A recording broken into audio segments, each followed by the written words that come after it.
진실을 파헤칩니다. 진짜 뉴스와의 정면 승부. 신율의 뉴스 정면 승부. 신율의 뉴스 정면 승부 2부 시작합니다. 2부 정면 인터뷰에서 만나볼 분 더불어민주당 박지원 의원입니다. 지금 전화 연결돼 있습니다. 의원님 안녕하십니까? 네, 안녕하세요. 네. 오늘 이제 거부권을 대통령이 세 번째 김건희 여사 특검법 세 번째 거부권 행사했죠, 그죠? 그렇죠. 그리고 이제 여야가 내달 10일 날 김건희 여사 특검법을 재표결하기로 했다 이러는데, 자, 이탈표 나올 거라고 보세요, 박 의원님은? 글쎄요, 윤석열 대통령이 집권 2년 반 동안 김건희 특검은 세 번째, 예. 토탈 25번째 거부권 행사를 하는데, 예. 거부권 하려고 대통령 되신 것 같아요. 어떻게 됐든 김건희 특검이 이제 12월 10일 본회의에서 표결하기로 결정이 됐다. 민심이 결정한다고 생각합니다. 예? 민심이 결정한다? 네, 어허. 그렇죠. 사실 박근혜 탄핵은 민심이 예. 국회와 검찰이 함께 했거든요. 예. 그런데 김건희 특검 문제는 지금 현재 윤석열 대통령이 검찰 권력을 완전히 장악하고 있고, 예. 또 이번 한동훈 이러한 파동을 보더라도 국민의힘 의원 다수를 장악하고 있기 때문에 통과된다. 그런데 28일 하지 않고 12월 10일로 연기를 한 것은 국민 민심이 그만큼 끌어오르기 때문에 거기서 판단이 나올 것이다, 이렇게 보는데. 민심이 네. 끌어올리는 게 좀 시간적 여유를 주기 위해서 이제 시간을 늦췄다 이 말씀이시죠? 예, 그렇습니다. 예. 제가 볼 때는 그렇게 저는 뭐 지도부가 아니니까 예. 잘 모르고, 지금 신 교수님이 12월 10일이라고 했는데, 예. 지금 연합에 떴어요. 예. YTN 특보로 딱 뜨네요. 예. 12월 10일 김건희 여사 특검법 재의표결. 그래서 그걸 보면은 전 연합이라 그러고 박지원 의원님은 YTN이라고 그러시니까 YTN 제가 TV를 보고 있습니다. 아유, 그렇군요. 예. 그래서 지금 28일 날은 또 검사들을 탄핵한다는 거 아니에요? 예. 이런 것 때문에 전략적으로도 12월 10일 표결하는 것은 참 잘한 일이다, 이렇게 생각합니다. 그리고 예. 결정은 조금 더 민심이 어떻게 되는가 두고 보지만은, 한겨레 신문 예. 성한영 사님 기자가 지난주에 칼럼 쓴 걸 보면은 잘 썼더라고요. 김건희 특검은 언젠가는 된다. 언젠가는 된다. 안 할 수가 없어요. 그렇기 때문에 저는 윤석열 대통령이 지혜로운 분이고 자기 부인을 진짜 생각한다고 하면은 당신 임기 중에 털고 가야 돼요. 그래서 특검을 받아서 모든 것을 털고 가는 것이 좋다, 저는 그렇게 보는데, 예. 어떤 경우에도 김건희 여사는 감옥을 못 가겠다라고 생각하시기 때문에 김건희 특검법의 결정권은 윤건희 정권이기 때문에 윤석열 대통령이 아니라 김건희 여사가 결정하는 거예요. 그래서 민심을 조금 더 보자, 이렇게 말씀드립니다. 지금 한동훈 파동이라는 용어를 의원님께서 쓰셨는데요. 네. 지금 요거는 지금 당원 익명 게시판 때문에 이렇게 표현하신 거죠? 그죠? 그렇죠. 지금 삼각파동이 단계 사건, 예. 그리고 지금 현재 쇄신이 소멸되는 거 있잖아요. 그러니까 특감 이런 거 말씀하시는 거죠? 예. 아무튼 한동훈 대표가 주장한 것은 하나도 안 된단 말이에요. 예. 그리고 그로 인해서 리더십이 추락하고 있기 때문에 지금 저는 한동훈 대표는 상당한 국민 뜻대로 이것을 믿고 당대표가 됐는데 그렇게 나가다가 지금 현재는 윤건이 눈치 보고 국민 눈치 보고 간만 본단 말이에요. 그래서 저는 간동훈이라고 명명을 하는데 예, 예. 어떻게 됐든 지금 단계 사건 이런 걸 가지고 오늘 또 얼마나 큰 파동이 났어요. 어? 예. 그래서 저는 그 단계 사건, 예. 간동훈 대표가 바로 가지 않고는 어려울 거예요. 그 단계 사건이라는 게 당원, 예. 예, 단계 사건은 당원 게시판 사건 말씀하시는 거죠. 예. 지금 그렇게 줄여서 언론에서는 예. 단계 사건이라고 합니다. 우리 신 교수님이 상당히 늦은데. 빠르도록 노력을 하겠습니다. 근데요. 네. 오늘 김경률 회계사 같은 분은 김옥균 프로젝트의 일환이다. 다시 말해서 한동훈 끌어내리기 이의 일환으로 이 당원 게시판 문제를 지금 계속 이렇게 친윤 쪽에서 들고 나온다. 근데 뭐 정치 구단이시니까 진짜 그 일리가 있는 말이라고 보세요? 김경률 씨는 예. 한동훈 게 아니에요. 예, 예. 그렇기 때문에 김경률 씨가 말이 맞는 거예요. 그분이 김건희 여사를 마리 앙뚜아네트 이렇게 표현했지 않습니까? 예. 그 길로 가야 된다 이거죠. 그것이 민심이에요. 국민의 뜻이에요. 그런데 한동훈 대표는 그 길로 따라서 대표됐다가 조금 움직이다가 지난 11월 8일 윤석열 대통령이 기자회견 후에 윤건희 간보고 국민 간보고 하니까 붕 떠버리잖아요. 그래서 저는 윤건희는 반드시 간동훈을 버린다 이렇게 정의하고 있어요. 이거 당원 게시판 문제도 거기에 일환이다 이렇게 보시는 겁니까? 그렇죠, 그렇죠. 예. 알겠습니다. 그게 근데 이걸 이 박지원 의원님 같으면 어떻게 수습해야 된다고 보세요? 아니 한동훈 대표는 법조인입니다. 예. 법대로 정치적으로 풀어야죠. 감찰을 하면 하는 거고 왜 팔동은 이런 얘기를 김민전 최고위원으로부터 면전에서 들어야 됩니까? 이런 또 고발을 하니까는 그걸 못 참고 바락 해서 그 팩트를 좀 사실을 확인이라고 하세요. 이런 것은 진짜 정치력이 없는 거죠. 지금 또 한 가지 박지원 의원님께서 검사 탄핵 뭐 이런 말씀하셨는데 지금 이제 이재명 대표에 대한 그 위증교사 사건 1심이 무죄로 나오지 않았습니까? 앞으로 네. 검사 탄핵을 비롯해서 민주당은 대여 공세를 더 강하게 할 것이다라는 예상들이 많은데 어떻게 보고 계십니까?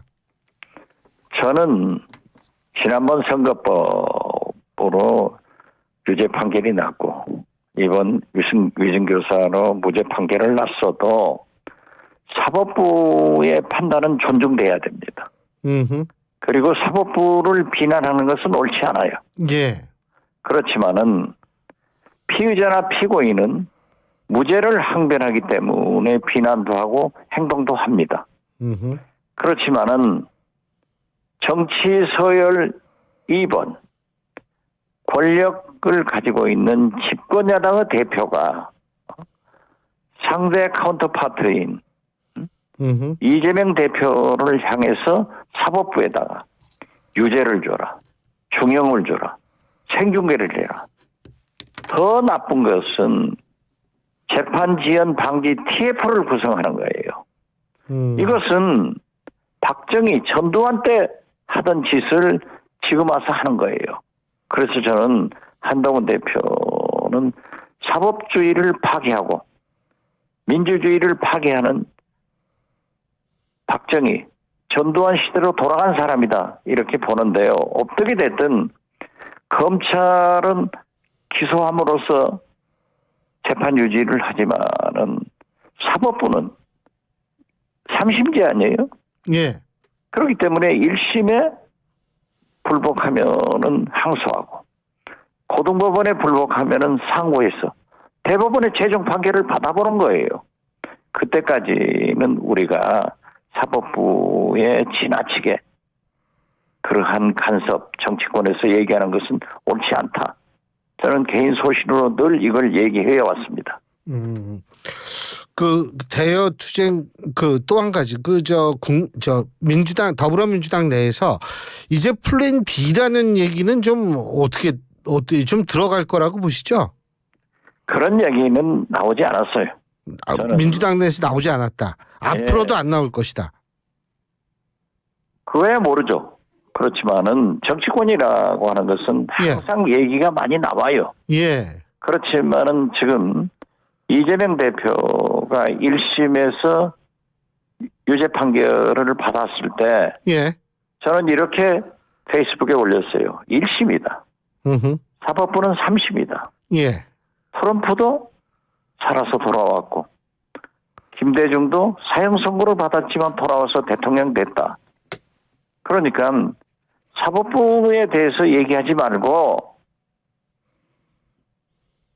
항소하고 우리 민주당은 뭉치자, 싸우자, 이기자 이 스탠스로 나가야 된다라고 했습니다. 그리고 제가 한 5곳 가서 지난 2주 사이에 지구당 방문을 해서 교육을 했는데요. 강연을 했죠. 예. 네, 강연을 지금 좀 활발히 하고 있습니다. 예. 그런데 그러한 우리 민주당원들이나 거기에 참여하는 시민들은 상당히 이재명 대표를 검찰이 6번째 기소를 하는 것을 보고 해도 너무한다. 이건 아니다. 하면서 검찰 개혁에 대한 욕구도 굉장히 강하게 나옵니다. 예. 그래서 우리 민주당이 이재명 대표 재판은 재판, 정치는 정치, 민생은 민생이다. 그래서 저는 판판생생이다. 이걸 주장했는데 오늘 아침 조간신문들을 보면은 다 그 기조더라고요. 재판은 재판이고 정치는 정치다. 제발 정치권의 문제를 사법부로 끌고 가지 마라. 정치권에서 해결하라. 하는 것들이 오늘 중앙일보나 동아일보, 경향신문도 사설 칼럼에 그렇게 나왔더라고요. 그래서 내가 판판생생이라고 본 것이 틀리지 않았구나 하는 생각을 가졌습니다. 그리고 그 박지원 의원님께서는 국정원장도 지내셨기 때문에 제가 좀 여쭤볼게요. 북한이 그 개성공단 내에 우리 측이 세운 그 전략 공급을 위해서 세운 송전탑에 대한 철거 작업에 착수한 것으로 지금 확인되고 있다고 하는데요. 네. 어쨌든 지금 현 한반도 정세 의원님께서는 어떻게 바라보고 계십니까? 그것을 가져온 것은 누굽니까? 윤석열 대통령 아니에요? 예. 이미 전쟁 일보 직전이에요. 물론 문재인 정부 때도 개성공단의 연락사무소를 폭파시켰고 그러한 문제가 생겼었습니다. 그렇지만 대화는 했어요. 그리고 중단시켰는데 지금은 완전히 단절됐기 때문에 개성공단은 재산은 우리 한국 거지만은 영토는 자기들 거니까 그렇게 처분하고 있지 않는가 이렇게 봅니다. 그러나 북한이 지금 그렇게 대화가 단절되고 남북관계가 경색됐다고 하더라도 우리는 형제국가이고 통일을 지향한다고 하면은 조금 더 그러한 짓을 하지 말아야 된다라고 생각합니다. 그 상대가 우리를 같은 민족 개념보다는 다른 국가로 생각한다는 거 아닙니까? 그것은 이미 노태우 정부 때 유엔 동시 가입함으로써 우리 한반도는 이국가 체제가 된 거예요. 그렇지만은 뭐 정치학자니까 저보다 더 잘 아시잖아요. 그렇지만은 우리는 한 형제 국가고 통일의 상대고 그래서 대화 협력해왔던 것도 아니에요. 이것이 단절되면서 윤석열 정권도 강경으로 강대강으로 또 김정은도 강대강으로 이렇게 나오는 거죠. 그래서 저는 이것이 만약 트럼프 대통령이 취임하면은 달라질 겁니다. 어떻게 해요? 하지만 트럼프 대통령은 취임 캠페인 할 때, 선거 운동할 때부터 양키 스타디움에서 김정은과 야구 보겠다. 이런 여러 가지 좋은 메시지를 냈잖아요. 북한식으로 볼 때. 그렇지만은 김정은은 어제 미국과는 갈 때까지 가겠다. 강경하단 말이에요. 그건 만나겠다는 얘기 아닌가요? 만나겠다는 다른 표현. 그러니까 그것은 싱가포르 회담은 성공했지만은 그걸 믿고 갔던 하노이 회담에서 완전히 배신감을 가졌겠죠. 그렇기 때문에 지금 긴장 상태지만은 미 대선 전에 푸틴으로부터 지원받은 그러한 기술력을 가지고 ICBM을 성공했잖아요. 그러니까 제가 볼 때는 트럼프 대통령이 취임한 후에 저는 제7차 핵실험을 할 것이다. 이렇게 해서 지금 북한 핵이 ICBM은 미국 본토까지 가지만은 거기에 핵을 탑재하려면은 소형 경량화가 돼야 돼요. 작고 가벼워지는 것을 실험해야 되는데 그게 지금 풍계리 3번 갱도는 소형 경량화를 위한 갱도예요. 거기에서 나는 실험을 한다. 그렇게 해서 미국의 가슴을 좀 서늘하게 하고 즉 시선을 집중하게 해서 북미 대화가 시작될 것이다. 그렇게 봅니다. 근데 그 북미 대화라는 거는 결국은 핵 군축 회담이 될 가능성이 있다라는 분석도 있는데 어떻게 보십니까? 잘 보셨습니다. 이미 제가 수차 얘기를 했지만은 미국 민주당이나 공화당은 지난 대선 때 정강 정책에 비핵화 하나가 삭제됐어요. 이것은 북한의 핵 보유를 인정하고 군비 축소, 확산이나 더 많은 핵무기를 생산하지 못하도록 축소하는 그러한 회담이 될 것이다. 저도 그렇게 봅니다. 그럼 우리는 어떻게 합니까? 북한이 그럼 핵 보유국으로 인정받는 거 아니에요? 그렇죠. 우리 입장이 좀 곤란해지는 거 아닙니까?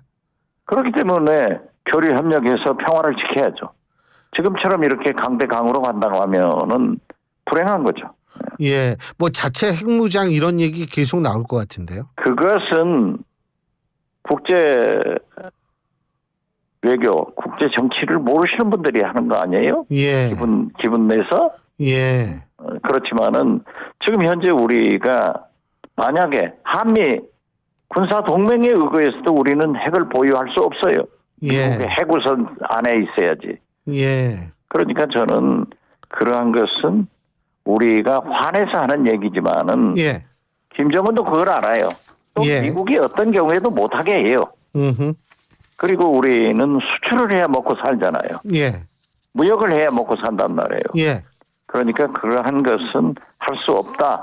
이런 때일수록 한미동맹을 굳건히 하면서 남북 대화를 활발히 해야지 만약 트럼프 대통령과 김정은이 알겠습니다. 북미 관계 개선할 때 우리는 완전히 패싱된다. 알겠습니다. 그러면 아주 슬픈 현상이죠. 의원님 오늘 말씀 여기까지 듣겠습니다. 고맙습니다. 네, 감사합니다. 지금까지 더불어민주당 박지원 의원이었습니다. 안녕하세요, 김연아입니다. 나를 더 특별하게 만든